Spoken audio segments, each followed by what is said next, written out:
we can do whatever you want to do. Who are you to tell us whether we can occupy land or not? We are going to occupy land. South Africa occupy land. That's who we are. madaxweyne Donald Trump ayaa jaanis ku helay madaxweynaha waddanka South Africa isagoona xaaladda kaga dhigaya mid indhaha runta la iska saarayo kadib markii uu keenay aqalka cad isla markaana ku eedeeyay in ay dhiirigeliyaan xasuuqa dadka ka soo jeeda caalamka intiisa kale ee aan ahayn South Afrikaanka madowga ee ku dhashay waddankaasi South Africa. Trump ayaa u daaray madaxweynaha South Africa muuqaallo iyo sawirro arrintaasi caddeynaya iyo xasuuqyo halkaasi ka dhacay kuwaasi oo loo geystay dadka caddaanka ah iyo kuwa madowga ee aan u dhalan waddanka South Africa.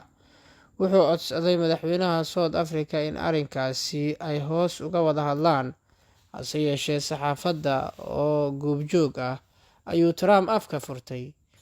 Wuxuu ka xishoonayaa madaxweyne Afrikaan ah isaga oo la ogsoon yahay in horay madaxweynihii Ukraine uu ku durduriyay ee caddaanka ahaa isla markaana ka soo jeeday wadamada qaaradda Yurub mid ka mid ahi. Madaxweynaha South Africa casuumaadda loo sameeyay ayaa waxa uu mar qura sida uu filayay si ka duwan kala kulmay madaxweynaha Mareykanka. Marnaba kama uusan hadli jirin xasuuqa ba'an ee ka dhacaya gudaha waddankiisa.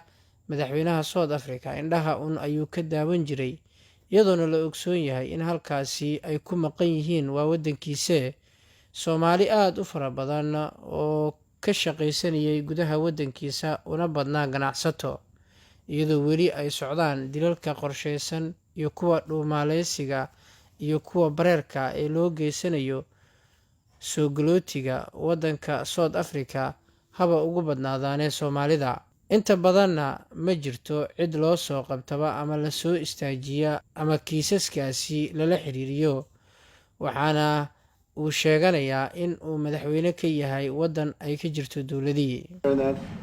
I could show you a couple of things, and it has to be responded to.